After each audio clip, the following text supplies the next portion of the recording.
Greetings, family. This is Professor Griff, and this is the Serious Minds Brain Tonic. The Serious Minds Brain Tonic was created to sharpen the mind by protecting the cells and increasing the neurotransmitters associated with learning and memory. You can order the Serious Minds Brain Tonic right here on www.debbiestribewellness.com and or text me 678-557-2919. Peace. Breaking news, fam. Arm the Masses with your host, Professor Griff, has a new time slot, 8 p.m. weeknights, right here on Arm the Masses, brought to you by Black Power Media Reloaded. YouTube, Facebook, Instagram, weeknights at 8 p.m. The nighttime edition, Arm the Masses with your host, Professor Griff. I will see you in the p.m. Peace.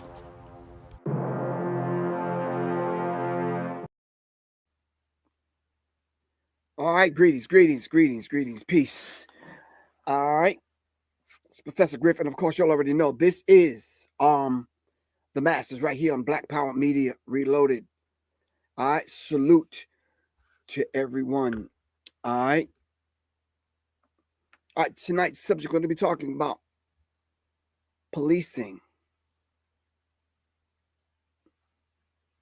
Policing in the age of algorithms. So if you could just kind of wrap your mind around that, the idea of policing as we know it might drastically change due to the amount of money that's being poured into private companies to give policing and the whole idea of policing an upgrade. All right. We're going to dive into that momentarily. But in the meantime and in between time,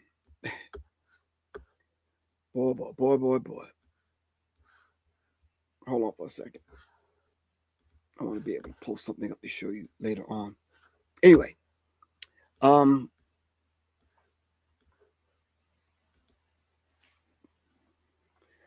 Gas Tactical, what's up, my man? Guy, what's good with you, man? We're going to be talking about policing and all that it entails.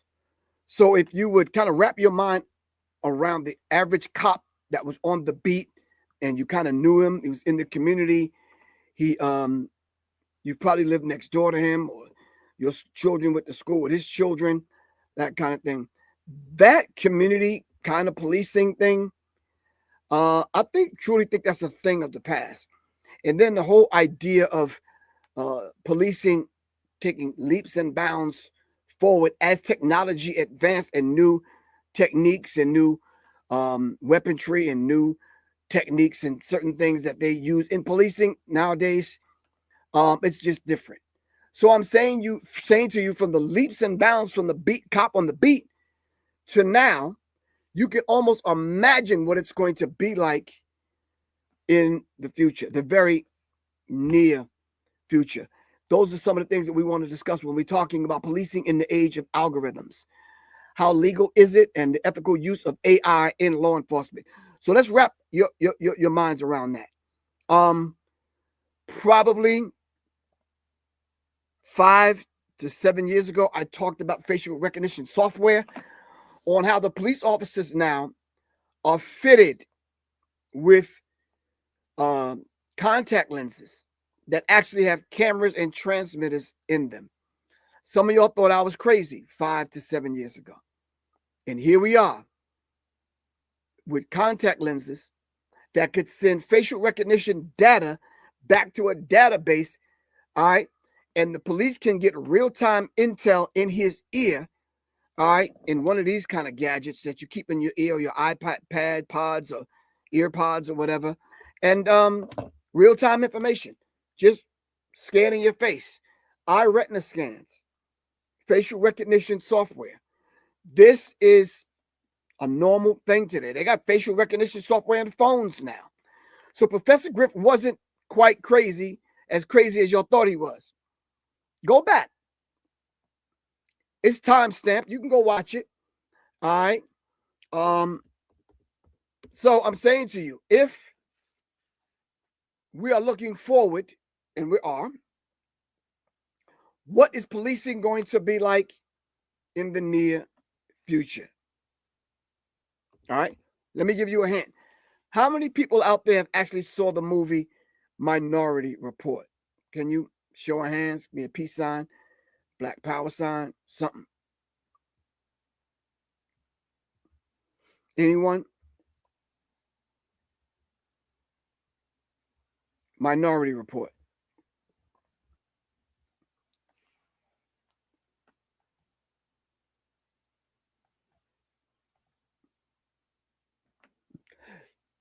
Minority Report 2002 film is an American sci-fi science fiction action film. The film is directed by the master filmmaker at the peak of his career, Steven Spielberg, who cast Tom Cruise, who could be better than him for such a thriller action plot. Minority Report. The movie is ahead of its time simply because not only because of its future plot, but when movies were thinking between action and ideas, Spielberg's Minority Report is a film that tackles both our minds and our emotions, making us wonder if this can ever be true and will it ever end. Scorpion Venom 64, thank you very much. Really appreciate you.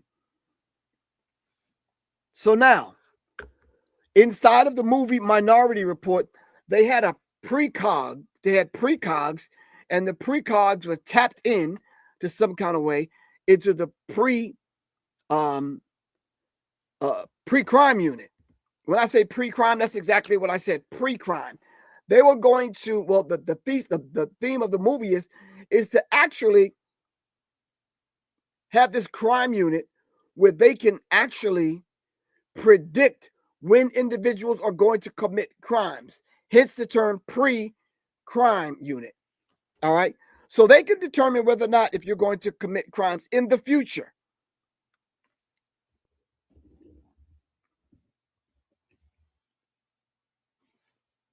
I'm quiet because I want y'all to marinate on that. Fast forward 2025. Here we are. Palantir and other military contractors to the tune of billions of dollars at their fingertips, putting together. I mean, it is mind-numbing when you think about policing in the age of algorithms, from predictive policing and facial recognition to AI-assisted report writing. Artificial intelligence is changing the way law enforcement works. This course gives you the tools to lead responsibly, avoid legal pitfalls, and maintain public trust in the age of rapid technology change. It's rapidly changing. Are they educating and informing the general public as to what they're doing? Absolutely not. Absolutely not. Absolutely not. You are not going to get the in-office memo. All right?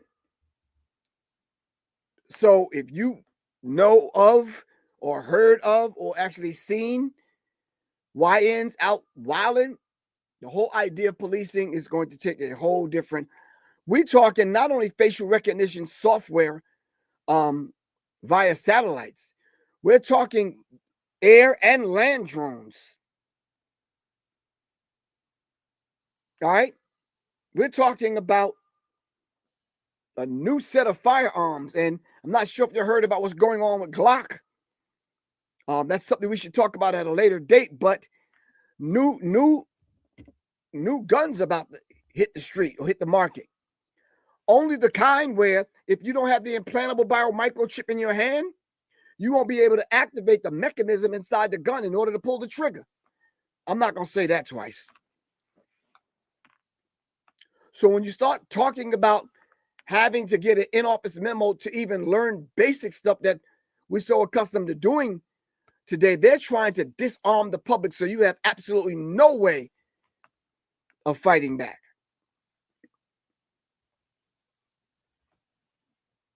No way. All right? By their own admission, All right. They're shutting down anyone that have any kind of opposing ideas in reference to the system that they're setting up. All right. So no one understands. They want to keep you in debt slaves, they call it. All right. They want to keep you out of shape.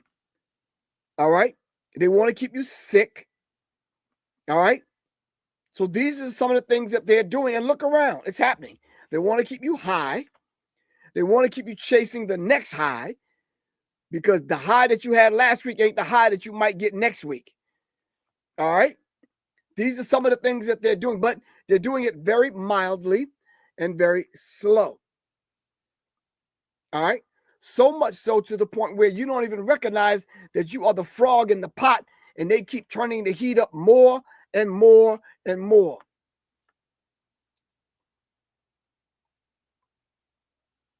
All right. So you can look up policing in the age of AI. All right. AI fundamentals for policing, what these tools are and were designed to do and what they are not, how they work, and why they demand a different approach to risk management. Why would an officer risk not going home to his loved ones at night when he can, rather than chasing you and getting tired because he's out of shape, because he's fat, he done ate too many jelly donuts. You understand what I'm saying? He got those membership cards for drunken donuts. Why would he run the risk of chasing you and you shooting back at him and all that kind of madness when he could just sit back in the squad car and send a drone to chase you, shoot a dart in you and render you helpless?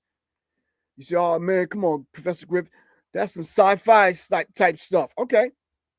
Mark this date that I'm telling y'all this.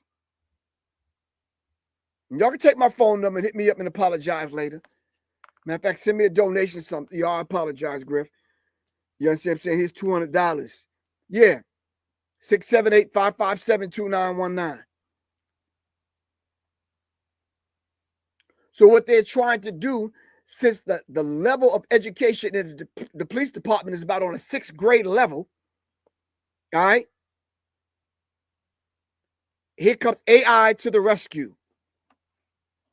All right? Of course, they're trying to have legal guardrails for the 4th Amendment, the search and seizure, First Amendment implications, equal protection, risk, and involvement, case by case by case. They don't want to break the different amendments that are supposed to be in place, and they break them every single day to the tune of almost bankrupting some police departments because lawsuits are flying left and right. Rather than running that risk, transhumanism. Robots will take over. You're not going to be able to sue AI. That's where we're headed. That's exactly where we're headed. You're not going to be able to sue AI. All right? So we have to understand the things that they're putting in place, not so that we can have this discussion to get around the law, but understanding whether or not if the law is going to benefit you. Why would you vote for a law and put something in place that's going to, you're already suffering that right now with all the people that you done got together with and voted this dude in. Now look at you. All right.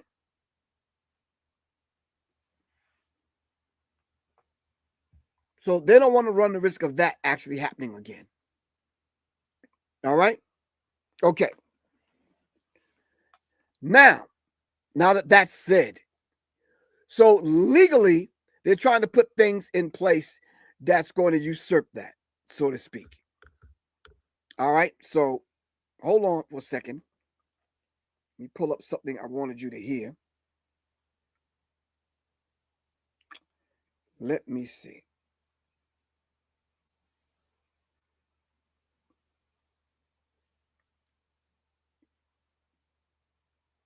All right. While I'm looking for this, let's hold on. Hold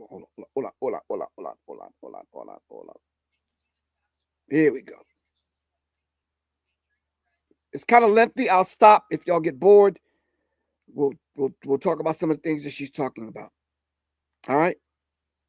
I need you to stop scrolling and pay attention to what might be the most dangerous threat to American liberty in our lifetime.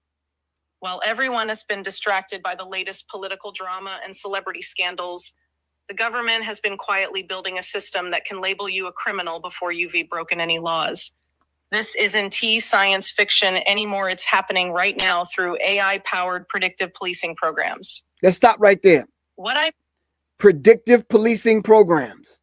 Predictive, just like the movie Minority Report, precogs, all right? Pre-crime unit, all right? Predictive policing. They put the data all together like AI does with ChatGPT and some of these other programs. They pull the data down, and once they pull the data down, they can almost predict Tay, Twan, Peanut, Man, and them, Day, and them probably will commit a crime next month. They can't pinpoint the time, day, because it's not that sophisticated, but with predictive policing, they have it down to a science. I'm about to show you connects government agencies, tech giants, and surveillance companies in a way that should terrify every American who believes in due process and the presumption of innocence. Let me break this down for you. Across America, law enforcement agencies are implementing what they euphemistically call predictive policing systems, AI algorithms that claim to forecast where crimes will occur and, more disturbingly, who might commit them. These systems aren't just mapping potential crime hotspots. They recreating lists of individuals the algorithms deem likely to commit future crimes. To understand what's really happening here, we need to go back to the foundations of this technology. Companies like Palantir, founded with CIA investment money, have been developing these capabilities for years. Did you hear what she said? Palantir and other companies with CIA money have been developing these programs and these systems for years. She did not say months, weeks, or days. She said years. There are years ahead. All right? Pay attention. Most people don't realize is that these systems have now moved far beyond simple crime mapping into the realm of what can only be described as pre-crime profiling, identifying and targeting individuals based not on what they've done, but on what an algorithm predicts they might do.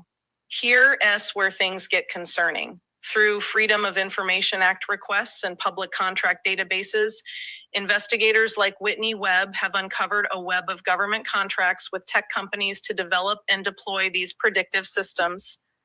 These aren't small pilot programs. We were talking about multi-million-dollar investments in technology that fundamentally transforms how policing works in America. One of the most prominent players in this space is Palantir Technologies, co-founded by Peter Thiel.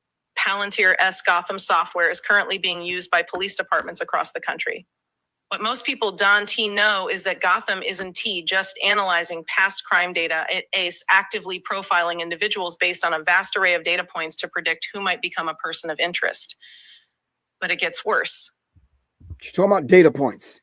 And basically what data points is once those dots start to connect, not just your basic stuff, not just your height, your weight, your complexion, your nationality, blah, blah, blah, blah, blah.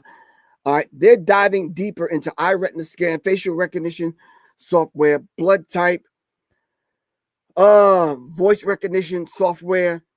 They're going into, it gets the data points. The data points line up. All right, so no longer someone committed a crime and it was someone that looks just like you. No, they probably have you on film already and already recorded.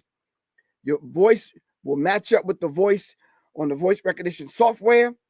And if it comes up that, you Taquan, Huckleberry or some damn body, and your voice matches this, then it's a wrap. Yeah. In 2023 alone, over $157 million in federal grants went to local police departments specifically for implementing predictive policing technologies. These grants primarily flowing through the Department of Justice and.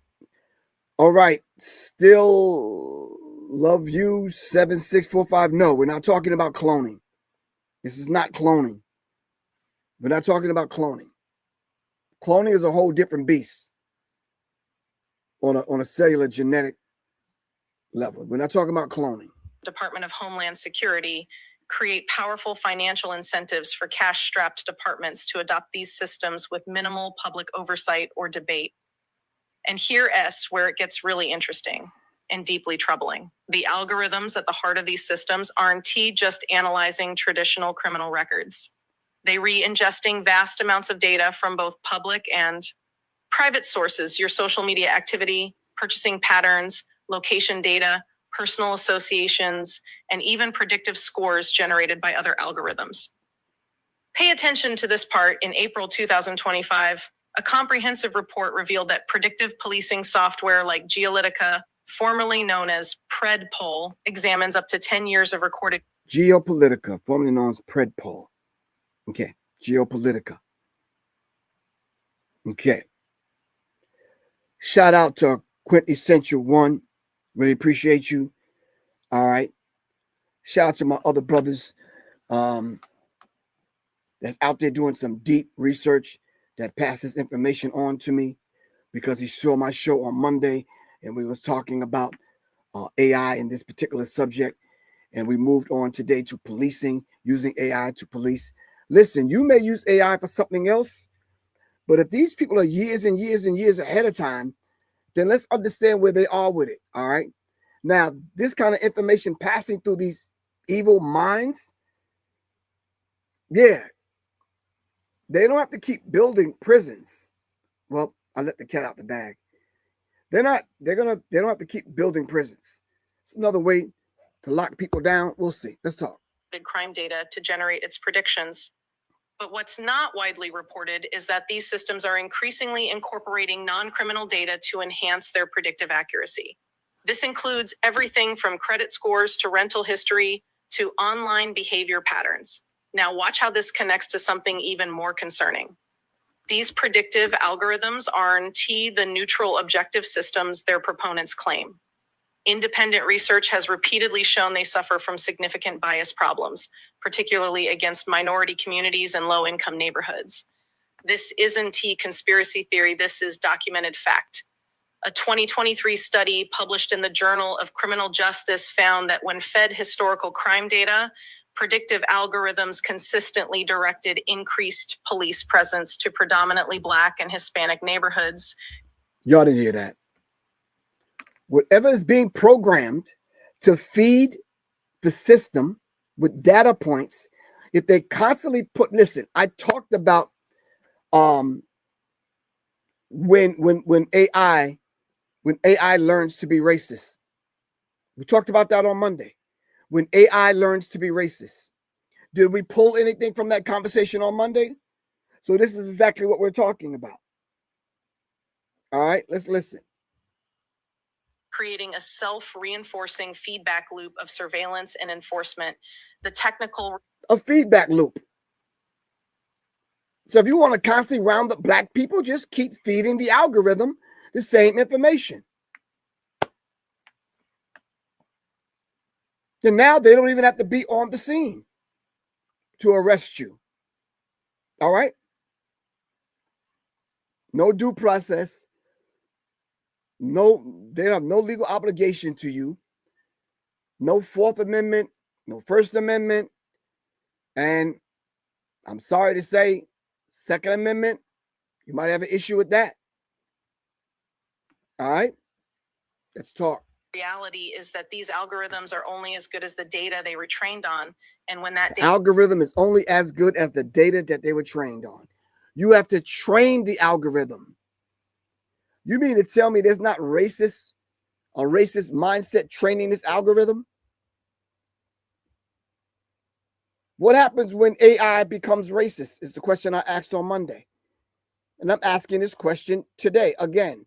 What happens when AI becomes racist? And it's a data loop. They loop you in. Data reflects decades of biased policing practices. The algorithms inevitably perpetuate and amplify those same biases. They don't predict crime. They predict police activity, which is not the same thing. What is particularly disturbing is the lack of transparency around how these systems actually work. Many of these algorithms are protected as proprietary trade secrets, meaning neither the public nor even the police officers using them fully understand how they generate their predictions. When your freedom could depend on an algorithmic assessment, shouldn't you have the right to understand how that assessment was made? Here, where things get really dark. These systems aren't just generating maps of potential crime hotspots anymore. They're recreating risk scores for individual scores that can determine whether you were placed on a watch list, subjected to enhanced surveillance, or even targeted for preemptive intervention by law enforcement. Think about what this actually means. In traditional American jurisprudence, you presumed innocent until proven guilty in a court of law. Right. But predictive policing flips this fundamental principle on its head. Now, an algorithm can effectively label you as a future criminal based on patterns and correlations that neither you nor the officers acting on that information fully understand. Mm-hmm. And this isn't just theoretical. Police departments are already using these risk scores to determine where to deploy resources and which individuals to monitor. Some jurisdictions are even experimenting with focused deterrence programs that target high-risk individuals for increased scrutiny and intervention before any crime has occurred. The implications for due process and civil liberties are staggering. How do you defend yourself against the prediction that you might commit a crime? How do you cross-examine an algorithm? The fundamental protections our legal system provides against arbitrary government action are being systematically undermined by technology that operates in ways its own creators can fully explain. Y'all remember when they swore in 4 tech giants and made them lieutenant colonels in the military? You remember that. It only happened 6 months ago. All right. So this is where we're headed. Tech giants are going to take over, and the whole idea of policing is going to change. In order for it to change, they got to erode the little bit of rights that you do have right now. All right. Every right that you think you have right now, you're going to have to fight to keep.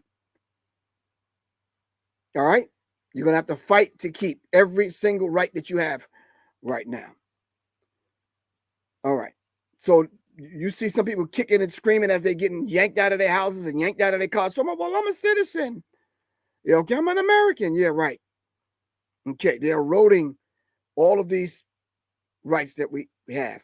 But the predictive policing system is just one component of a much broader surveillance infrastructure being rapidly expanded across America.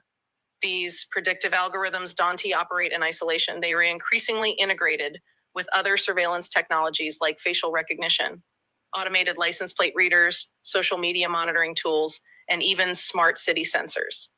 The connections become even clearer when you follow the money. The same companies developing predictive policing software are often the ones building these other surveillance systems. Palantir-esque contracts span multiple federal agencies, from local police departments to immigration and customs enforcement to the Department of Defense. The line between law enforcement, national security, and everyday surveillance has never been blurrier. What we're witnessing is nothing less than the construction of an automated suspicion generation system, a technological infrastructure that can flag individuals for heightened scrutiny based entirely on algorithmic assessments of risk. And once you in the system, the presumption shifts from innocence to potential guilt. Here's what should concern every American, regardless of political affiliation. These systems are being deployed in a legal vacuum. Our current laws and constitutional protections were not designed for a world where algorithms predict future behavior and generate suspicion automatically. The Fourth Amendment protects against unreasonable searches and seizures, but what constitutes reasonable suspicion when that suspicion is generated by an algorithm? The 14th Amendment guarantees equal protection under the law. But how does that square with systems that disproportionately target certain communities based on historical data? Can we answer that question? If they're feeding the data and training AI and AI and the algorithm has this recurring kind of data loop built in it, how are you going to fare?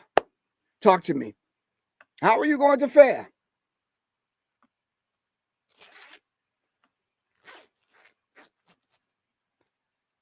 They're constantly feeding it. So, do you know anyone that's sitting in these predictive policing global AI insight meetings? Tell me. Talk to me. Do you know anyone that's been to one of the last Palantir meeting? All right. All the people that you know that work in tech, are they having this conversation in order to kind of have the classes with us to teach us how to navigate this? How many black people you think go to jail every single year and they're innocent and they end up getting out years later? Well, multiply that by about 100. When the data that's being sent to the police officer that pulled you over is saying that they predict that you're going to commit a crime in about a month. These fundamental questions remain largely unaddressed by courts and legislators, even as predictive policing technologies become more widespread. We re-witnessing a massive expansion of state power enabled by technology without the corresponding expansion of safeguards and oversight that should accompany it. This trend toward algorithmic prediction and preemptive intervention isn't limited to the United States. Similar systems are being deployed around the world, often with even fewer restraints on government power. China's social credit system represents perhaps the most advanced implementation of algorithmic social control, using vast data collection and AI analysis to rate citizens' trustworthiness and restrict the rights of those deemed untrustworthy. While America's predictive policing systems aren't identical, they operate on similar principles using data to categorize individuals and allocate different levels of scrutiny and freedom based on those categories. The global expansion of these technologies creates a troubling dynamic where governments can point to other nations' surveillance practices to justify their own. It's a race to the bottom for privacy and due process rights, with each new implementation normalizing increasingly intrusive forms of algorithmic control. So what does this mean for you personally? It means your digital footprint, your social media posts, your location data, your purchasing habits, your associations could be feeding algorithms that determine whether you reflagged as a potential threat. And you likely have no way to know what data is being used, how it's being interpreted, or even if you've been identified as high risk. For Americans especially, this represents a profound threat to constitutional liberties. The presumption of innocence, the right to due process, protection against unreasonable searches. These foundational principles are being eroded by systems that generate suspicion automatically and operate largely outside public scrutiny. The timeline for implementation is accelerating. What began as experimental programs in a handful of police departments has rapidly expanded nationwide, fueled by federal grants, aggressive vendor marketing, and the promise of doing more policing with fewer resources. The infrastructure for algorithmic suspicion is being built piece. Ms. T, truth, you said, wow, this has gotten so out of control. When was it ever under control? Who had control over it? You saw it. Well, I'm not sure how old you are, sis, but I'm just saying. I saw it. I'm 65. I saw it when we was watching cartoons like the Jetsons. That was a minute ago. I'm not even sure if you know what the Jetsons are, but go check out the cartoon, The Jetsons. All right. So, yeah, the idea was there. Now, whether you talk about what kind of control you're talking about, I don't know. Maybe it's just a figure of speech that you're using. I don't know. Piece by piece, in full view, but with minimal public understanding or debate. What's particularly concerning is how this agenda transcends traditional political divides. Both Republican and Democratic administrations have expanded funding for predictive policing technologies. The surveillance state grows regardless of which party controls government because the... Did you hear that? The surveillance state grows regardless of which party is running the Senate, the House, the Congress. It does not matter. They are two wings of the same damn bird. Republicrats, Democrats, whatever you want to call them, Republicans, Democrats, they the same. The surveillance state grows. Deep state grows. Dark enlightenment grows. Doesn't matter what label you wear. It truly doesn't matter. Christian, Muslim, Eastern Star, Mason, Elks Club. It don't matter. It don't matter. You could belong. You could have all the bumper stickers on your car, all the badges, all the IDs in your wallet. No, we're born in our uniform. Some of you would like to escape that by thinking, but because you have a few white friends and you live in a white neighborhood and no, you're still watching Little House on the Prairie and Petticoat Junction and Andy Griffin and no. You don't hang out with anybody 2 shades darker than you. Y'all laugh, but that's a real thing for some people. I know people right now that don't have a damn dark-skinned friend or relative.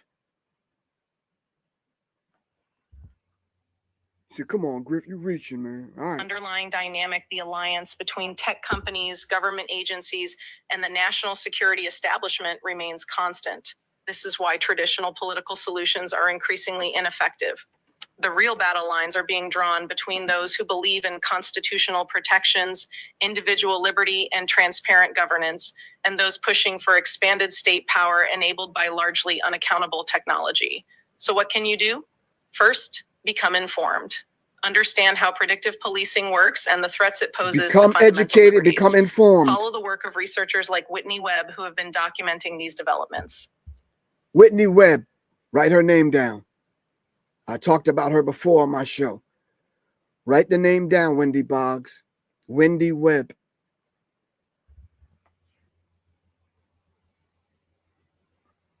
This is get ready. They are building a system to arrest you before you commit any crimes. Look up Wendy Webb, everyone. And even when we do shows like this, we have to start giving credit to where credit is due. Look up Wendy Webb. Second, demand transparency and accountability. These Not systems not should Whitney, not be Wendy operating as Webb. black boxes, Or Whitney, making pardon me. consequential decisions about individuals' lives. Support legislation requiring algorithmic transparency and regular audits for bias and effectiveness. Third, engage with local government. Many predictive policing systems are adopted at the local level, often with minimal public input. Attend city council meetings, submit public records requests, and demand public hearings before these. Technologies are adopted in your community. Finally, share this information with others. The strength of the surveillance state lies in obscurity. Most people have no idea these systems exist or how they work. By spreading awareness, you help build resistance. Ask yourself, who benefits from a system that can label you a potential criminal before you've broken any law? Who is looking out for your constitutional rights when algorithms are making decisions about your level of suspicion? The question isn't T, if this will affect you, it's S, when. And by the time most people realize what has happened, these systems will already be deeply embedded in our law enforcement infrastructure. This is the quiet revolution in policing that no one is talking about, but we all need to start paying attention before it's too late. Predictive policing represents one of the most significant threats to constitutional governance in American history. The emergence of a system that can effectively criminalize individuals based not on their actions, but on algorithmic assessments of their potential for future wrongdoing. It creates the infrastructure for a surveillance state unlike anything we've seen before, one where suspicion is generated automatically and due process protections are systematically undermined. I've shown you the government, contracts funding these systems, the technical realities behind their operation, and the profound implications for civil liberties. I've documented how predictive algorithms connect to broader surveillance infrastructure and how they being deployed with minimal oversight or accountability. This isn't about politics as usual. It's about power, who has it, how they reusing it, and what it means for your future freedom. The technological systems being built today, funded by your tax dollars, will shape American justice for generations to come. The choice before us is clear. Will we allow algorithms to replace due process? Will we surrender the presumption of innocence to predictive models? Or will we reassert the fundamental principles that have protected Americans from arbitrary government power for over 2 centuries? The window for action is closing. The systems are being deployed. The infrastructure is being built. And once predictive policing becomes normalized, rolling it back will be nearly impossible. predictive policing. All right. I say, giving the last 5 minutes of that, she gave solutions. I hope you guys kind of made a mental note and wrote some of those things down. You have to come out on the digital streets. All right. We started this talk off 40-something minutes ago talking about the movie Minority Report, when we talked about the precogs and the pre-crime unit. All right. A Steven Spielberg movie. That has become the reality in which we live right now. You could either do one or two things. Like, that's one of three things. You could take your hands and sit them up under yourself and sit on them and do absolutely nothing. Or you could take this information and you can pass it on. All right. Then you can take it a step further. And when those meetings happen online or offline, go to the meetings, listen, take notes, organize, so you'll at least be awake and aware as to what's going on. All right. Nowadays, I think they're banking on an ignorant public, an ill-informed public. Once you start informing the people, the masses of the people, if we knew better, we would do better. All right. If we knew better, we would do better. All right. This is your brother, Professor Griff. That's all I have for today. Inshallah, I will see. I might not see y'all over the weekend. My son is getting married. So congratulations in advance, my son Khalil and Dana. Really appreciate that. That you guys have stuck it through the trials and tribulations to actually see this beautiful day. All right. And as your dad, I'm proud of you. Really appreciate you. Like, I'm proud of all my children. We had this idea that we have for our children in our minds. You understand what I'm saying? And that's largely the reason why most of us do what we do. Because we don't want to leave a system intact that's going to affect generations behind us. Why would we do that? No, let's dismantle it now so we could put a system of justice in place. All right. It's your brother, Professor Griff. All right. Peace, fam. Peace.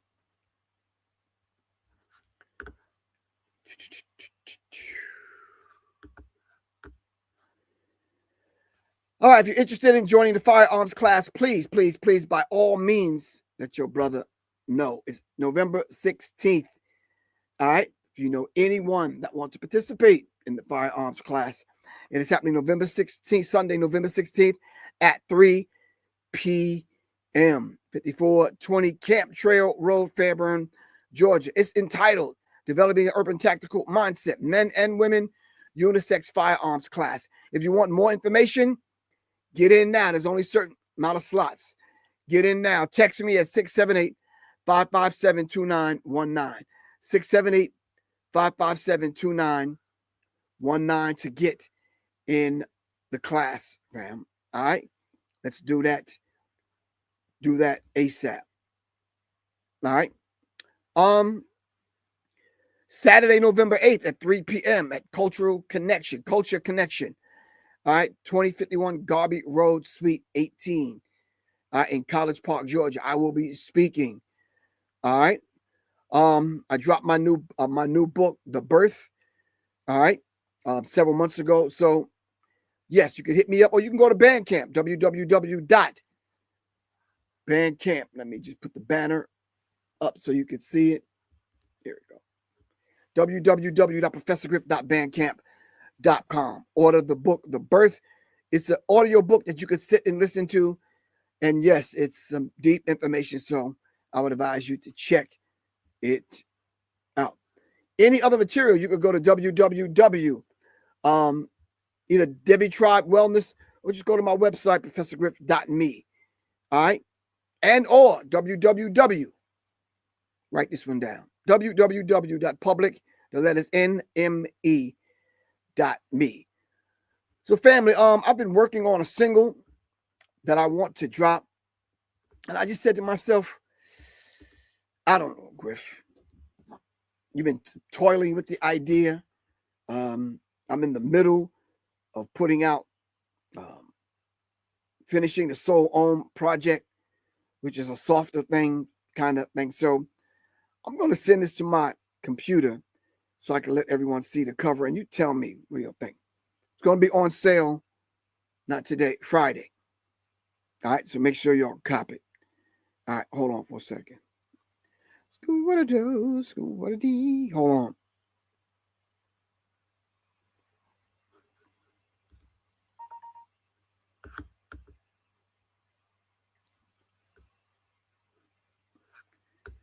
All right.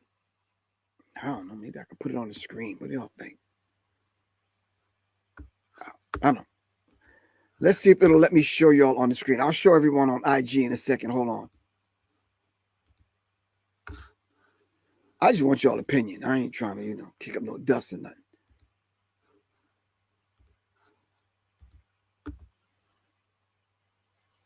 Oh, no, it's not going to let me do it. Oh, that's ugly. Anyway. Guess I'm going to have to show it to y'all.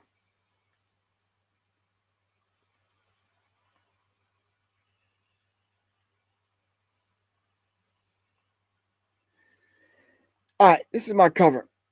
The name of my single is Amnesia. All right, the name of the single is called Amnesia. It'll be on sale Friday on Bandcamp. ProfessorGriff.bandcamp. ProfessorGriff.bandcamp.com. It's called Amnesia. I want y'all's opinion on Friday. Saturday, I'm thinking maybe Sunday. I'm going to go over. We're going to go live on Zoom. We're going to break down the whole song, get some feedback from some producers, some writers, some other people. Y'all can join me. If y'all want to participate, just hit me up. It's free. If you'd like to give a donation, cool. All right. But the main thing is just to kind of drive sales over to Bandcamp so you can pick up the single so we can dialogue. It's a beautiful thing. All right. I got to get out of here. This is Professor Griff. I love y'all to life. All right. All right. Peace, fam. Greetings, family. This is Professor Griff. I want to take this moment to thank everyone for supporting me in my efforts to raise the vibratory pitch of your thinking into your higher self. Thank you very much in my efforts right here on Serious Minds RNTV and The Masses. All power to all the people. Thank you very much. If you would like to continue supporting, and if you are a new listener, please support by giving your donations right here on my Cash App, $ Professor Griff, and or go to www.professorgriff.me. Thank you very much. Peace. All power, all the people. Greetings, family. This is Professor Griff. I want to take this moment to thank everyone for supporting me in my efforts to raise the vibratory pitch of your thinking into your higher self. Thank you very much in my efforts right here on Serious Minds RNTV and The Masses. All power to all the people. Thank you very much. If you would like to continue supporting, and if you are a new listener, please support by giving your donations right here on my Cash App, $ Professor Griff, and or go to www.professorgriff.me. Thank you very much. Peace. All power, all the people. Peace.